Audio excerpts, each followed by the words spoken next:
Who do you think is going to win between Alex and Gane? Ooh, let the better win. But I believe Alex can do that. When I saw him, like, his weight is going up, he's strong enough to, and in stand-up, I believe he will be better. But Gane is a lot of movement. Who do you want to fight next after this one? Let's be focused for the next week. That's the problem of many fighters, when they think too much earlier. But who is the contender, the next contender? Not alive? I really don't care. You have a very soothing voice. Thank you, thanks. He moves a lot, he's fast and this, and I think Alex Pereira will be like more stiff, stable and strong, solid. Ciryl will be more fast, moving around, as is his technique. He's good at that. And then it's going to be very difficult to Alex Pereira to even get close to the distance to figure out what he can do, like just to get in the distance, you know, to get close to that, to close that distance, which Ciryl will be managing very good to keep the distance, pick apart, get him frustrated. He's good at that. So I think he's a very good matchup for Ciryl.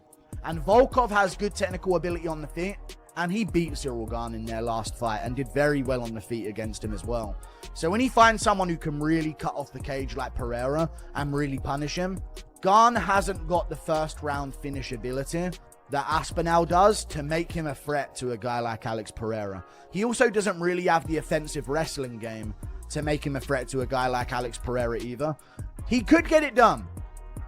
He has good backwards movement. He floats around well on the back foot. He does it better than Jamal Hill, if we're being honest. Gane is one of the rare heavyweights that actually really does have a good technical base for the heavyweight division. He just lacks that KO power and lacks that ability to just nuke someone in the first 2 minutes. He's never really been able to do it throughout his entire career. And I would, off the top of my head, I can't think of a time that Gane has got a first 2 minute of the fight finish like a guy like Aspinall or Ngannou has.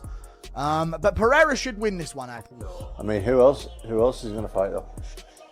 The division's on its ass, so there's not many big fights to make, is there? So got to do what they got to do. Ciryl Gane, Alex Pereira. Obviously, I'm going to fight the winner of that. So just waiting now to be given the green light, the all clear from the doctors to start training properly again. As soon as we can start training properly again, full contact in the gym, we will be getting a fight date booked to fight the winner.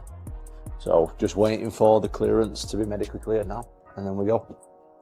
We'll be looking to book a fight as soon as possible. Heavyweights, but Ciryl Gane in his DNA is a gigantic, bona fide, legit heavyweight that just so happens to be very, very light on the feet, incredibly fast, can move around, you know, all over the place, shaking and baking, jigging and jiving, moving and grooving, whatever else you want to say, right? Yeah. I think that's a big advantage in this fight here. Yeah, that's the thing. He kicks so well too. He's not just a guy that's going to be some lumbering heavyweight. I think there's a lot of heavyweights on the roster that Pereira would hands down easily just go out there and KO to death, no problem. This one is a challenge, and I think that's what entices him, whether it was going to be Jones or whether it's going to be Ciryl Gane.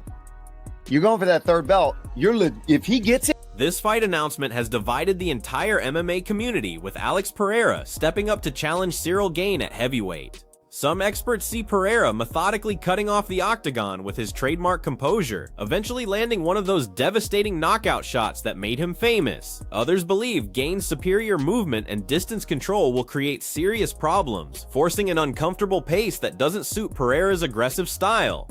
Nobody can agree on a clear favorite here, which makes this matchup absolutely fascinating from a technical standpoint. We're looking at two completely different fighting philosophies colliding, and honestly, nobody knows whose approach will prevail when they step into that cage together. I don't think he gets past Ciryl Gane. I think that weight is real. Could he 100%, in particular in that division. But nobody has really finished Ciryl Gane, and his movements is very problematic. Pereira also does get hit tomorrow. Now, can you take a heavyweight's punch? Now you're talking about Francis Ngannou power? A real big heavyweight? You are right, Henry. Ciryl Gane is no slouch. When he was fighting Tom Aspinall, we saw how that fight was starting to look. But listen, I think this is a fantastic fight. I'm not counting anyone out here. I'm not counting Alex Pereira out here, because Alex Pereira does have the power to really change things. We felt this way when Alex Pereira said he wanted to go to light heavyweight. Now he dominated that weight class. Francis Ngannou views Pereira as the more physical presence with better grounding in exchanges, but he emphasizes that Gane fights like someone from a much lighter weight class. Gane constantly stays mobile and refuses to plant himself in front of opponents where they can unload heavy combinations. The critical factor Francis identifies is distance management throughout the fight. Pereira needs to close the gap to unleash his most dangerous weapons, but Gane excels at maintaining space and forcing opponents to chase him around the octagon endlessly. That constant movement can seriously frustrate Pereira if he can't plant his feet properly to generate the power behind his strikes. It's gonna be an interesting fight though. I think Alex Pereira is very tough. He's big enough. He's a heavyweight. But in this scenario, the position shifted a little bit because Ciryl Gane here come more with a strategy of a lighter person because he moves a lot, he's fast and this. And I think Alex Pereira will be like more stiff, stable and strong, solid. Ciryl will be more fast, moving around as is his technique. He's good at that. And then it's going to be very difficult to Alex Pereira to even get close to the distance to figure out what he can do, like just to get in the distance, you know, to get close to that, to close that distance, which Ciryl will be managing very good to keep the distance, pick apart, get him frustrated. He's good at that. So I think he's a very good matchup for Ciryl. Francis strongly disputes the narrative that Gane lacks depth beyond his striking abilities. He insists Gane has dedicated serious time to developing his ground game over recent years, showing far more improvement than most people recognize or acknowledge. Francis recalls how Gane was already attempting submissions and demonstrating competence on the ground during their own encounter, and he's continued building on that foundation against elite competition. According to Francis, Gane possesses a more well-rounded skill set than people realize, and dismissing him as merely a kickboxer could prove costly for Pereira if he underestimates those other dimensions. Well, we will not undermine the fact that Ciryl also is doing it. He's training. He's been very serious on his ground game. He's been evolving. He's been improving. Like, by the way, even in our fight 4 years ago, I was impressed that he was trying the heel locks, you know, stuff like that. I know that was something that he could have come up with, but I was so impressed at time. And since then, I think also after the John fight, he went to Dagestan on this wrestling stuff. I think it's a very complete MMA fighter. I think you will be mistaken to just see him as a striker, as this. The fact that he's just such a good striker make people underestimate his ground game and oversee his ground game, you know. On the look. MMA Guru believes the pressure and control that Pereira brings represents something fundamentally different from anything Gane has encountered previously in his career. Guru argues that Pereira's aggression isn't just about moving forward and throwing power shots, but rather his methodical stalking approach that systematically cuts off escape routes and dictates positioning throughout the fight. Gane typically relies on staying light on his feet, circling away from danger and constantly resetting, which has served him well against most opponents. However, Guru suggests Pereira won't allow Gane to simply disengage and reset without consequences repeatedly. The comparison to Alexander Volkanovski is particularly relevant, because even against such technical excellence, Gane managed to implement his game plan effectively, but Pereira carries far more one-shot knockout power than Volkanovski ever possessed. Guru also notes that Gane doesn't carry that early finishing threat that keeps opponents cautious and respectful, meaning against someone like Pereira, if you can't wrestle or can't hurt him early, you're essentially forced into prolonged striking exchanges under constant pressure for 5 full rounds. Amazing. I'm leaning towards Alex Pereira here to get it done against Ciryl Gane. I think he's going to be too much on the front foot, track the cage. I don't think Ciryl Gane's going to be used to a guy with the skill level of Alex Pereira. He's never fought someone with that ability in his life. And Volkov has good technical ability on the feet, and he beat Ciryl Gane in their last fight and did very well on the feet against him as well. So when he finds someone who can really cut off the cage like Pereira and really punish him, Gane hasn't got the first round finish ability that Aspinall does to make him a threat to a guy like Alex Pereira. He also doesn't really have the offensive wrestling game to make him a threat to a guy like Alex Pereira either. He could get it done. He has good backwards movement. He floats around well on the back foot. He does it better than Jamal Hill, if we're being honest. Gane is one of the rare heavyweights that actually really does have a good technical base for the heavyweight division. He just lacks that KO power and lacks that ability to just nuke someone in the first 2 minutes. He's never really been able to do it throughout his entire career. And I would, off the top of my head, I can't think of a time that Gane has got a first 2 minute of the fight finished like a guy like Aspinall and Gane who has. But Pereira should... Michael Bisping considers this matchup far more compelling from a pure fighting perspective than the Jon Jones super fight everyone was demanding. While Jones would represent a massive legacy moment, Bisping believes that fight would inevitably become a wrestling match where Jones uses his grappling to neutralize Pereira's striking completely. Against Gane, the wrestling element isn't nearly as prominent, which means the fight stays standing where Pereira can actually utilize his most dangerous weapons effectively. This creates legitimate opportunities for Pereira to land something significant and showcase what makes him special as a fighter. Ciryl Gane, Alex Pereira, interim heavyweight title, right? I thought it was going to be Jones and Ciryl. It's not, okay? Yeah. I still think it's a tremendous fight. I think in some ways it's a better fight. We said this on the post-fight show. I said it on the YouTube video and people were like, oh yeah, you would say that, company man. No, listen, Jones, it would be a spectacle and it would be great to see Pereira versus Jones. Of course it would. But in terms of, you all just shit and everyone's been shitting on Charles Oliveira taking down Max Holloway. Do you not think Jon Jones would take down Alex Pereira? Of course, that would be the strategy. I'm not saying Pereira can't stop a takedown, but that's what he's going to try and do, because on the feet, Pereira could very well knock him out. Well, Ciryl Gane and Alex Pereira, they're going to put on one.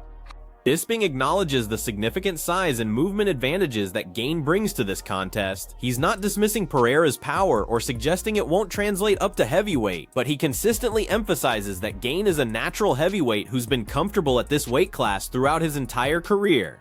Gane moves exceptionally well for someone his size, with footwork that's genuinely impressive among heavyweights. Bisping sees this as the primary challenge for Pereira because moving up in weight often means adding bulk to your frame, while potentially losing some speed and agility, and you're facing someone who's already perfectly built for that division. Point. You know, we have weight classes for a reason. There's also a reason why no one's become a 3-weight division champion. Yeah, he so could make 185 by almost killing himself. Now he's going up to heavy, where it's not. I mean, naturally he walks around as a heavyweight, but he's not naturally a heavyweight fighter.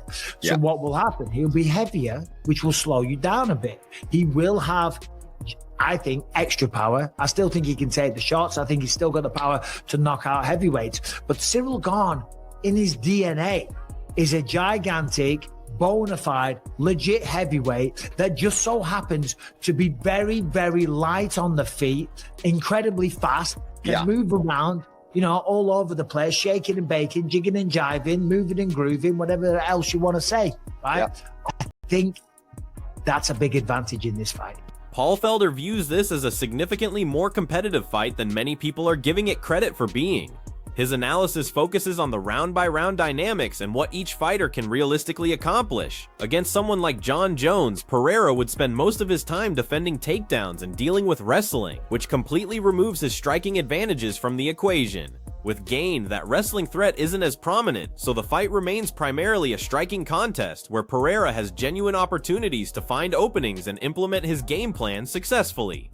Yeah, no, I think you're right with that it's definitely going to be a much more competitive, much more exciting affair. Whereas even if Pereira had success against Jon Jones, you're right, a lot of that time would be spent at some point defending some sort of takedown or not defending the takedowns and getting taken down, waiting for his opportunity in the next round to be able to strike. This is going to be a big boys kickboxing in there. We saw how good Ciryl Gane looked when he was fighting Tom Aspinall before the eye pokes. He was landing good shots. He's athletic. He can move. These are two heavyweights that can move and can strike. It's going to be a banging ass fight. Felder maintains a balanced perspective and doesn't treat this as a guaranteed victory for Pereira by any means. Moving up to heavyweight represents a serious step up in competition and power levels. Heavyweights can hurt you with single shots even if you've proven durable at light heavyweight, and Gane has extensive experience dealing with that level of power from opponents like Francis Ngannou. While Pereira's knockout power should translate up a weight class, Gane has been absorbing shots from elite heavyweights for years, so this won't be unfamiliar territory for him. This experience factor makes the fight much more even than casual observers might expect based solely on Pereira's highlight reel moments. Get it. This one's surprising. Ciryl Gane, -160. It's only a slight underdog, favorite, but still a favorite. Alex Pereira, +140. What are your thoughts on that? Yeah, I think that's kind of accurate. And I think that's a lot of it is we're basing the fact that he's moving up to heavyweight, Pereira. He really started off as a middleweight. Now, granted, he's a much bigger man now, and I don't think there's any world in which he could go back down to 185 pounds. But still, you're going from, I was able to make middleweight to now I'm fighting at heavyweight, where these men are huge. And again, Ciryl Gane is used to the threat of nasty power coming his way. Oscar Willis focused heavily on the card positioning and why that placement matters more than people initially realize. When the fight was first announced, he thought it might be positioned as a main event, which didn't feel appropriate for this stage of both fighters' careers or this type of event. Once he learned it was scheduled as the co-main event, the booking made much more sense strategically. It adds serious star power and weight to the card without placing excessive pressure on it to carry the entire event as the headline attraction. I heard this fight was, so on Friday I was told this fight was the main event, Ciryl and Alex, and I thought that was honestly a disaster for the White House. I did not like that as a main event for it at all. Yeah. And then it seemed like it wasn't on the card at all. And then it was suddenly the co-main, and I was surprised by it. And I thought that was a fantastic addition. Like, having it as the co-main, I think makes the card. To be honest, it's like the extra fight. I saw Ariel Hawani today. Like, to have Ilia Topuria and Alex Pereira on the same card is actually a massive deal in today's. Willis also examined what this fight could potentially accomplish for Pereira's legacy and career trajectory moving forward. A successful finish would represent a genuinely significant moment in combat sports history. Moving up a full weight class and scoring a knockout against someone as skilled as Gane would elevate his reputation considerably throughout the entire MMA community. These types of achievements don't happen frequently in the sport, so it would immediately place him in rare company among fighters. However, Willis also acknowledged the substantial risk involved in this challenge. If Gane uses his size and movement advantages to control the pace and turn it into a technical point fighting match, Pereira might never get opportunities to showcase his most dangerous weapons. That scenario could lead to a decision loss that doesn't deliver the fireworks people expect from Alex Pereira fights. Many analysts emphasize how the size and speed combination could genuinely slow Pereira down, particularly in the early rounds. It's not just that Gane is bigger in terms of weight and frame, but he moves like a lighter fighter while maintaining those heavyweight advantages in reach and size. This creates a difficult puzzle where Pereira might struggle to establish his rhythm, especially early when he's still adjusting to the timing and distance against a larger opponent. Some of Pereira's usual techniques and tools might not land as cleanly against a bigger, longer opponent, meaning he'll need to make significant adjustments. However, many analysts don't fully trust Gane to maintain that control and pace throughout 5 complete rounds. The prevailing view suggests that even if Gane starts strong and potentially wins early rounds with his movement and jab, Pereira has a proven ability to figure things out and turn fights late in contests. The likely scenario involves Pereira losing the first round or two clearly, then gradually closing the gap as he reads patterns and timing, eventually landing something heavy that changes everything in the later rounds. This represents a fascinating style clash when you examine all the technical elements involved. Pereira is attempting to prove his knockout power and striking skills translate effectively against full-size heavyweights, while Gane represents a completely different type of heavyweight who relies on movement, footwork, patience, and tactical awareness, rather than just standing and trading power shots. If Pereira finds his opening and connects cleanly with one of his signature strikes, this fight could end dramatically and quickly, but if Gane maintains distance effectively and uses his advantages to stay out of danger, he could force a long technical battle that tests Pereira in completely new ways.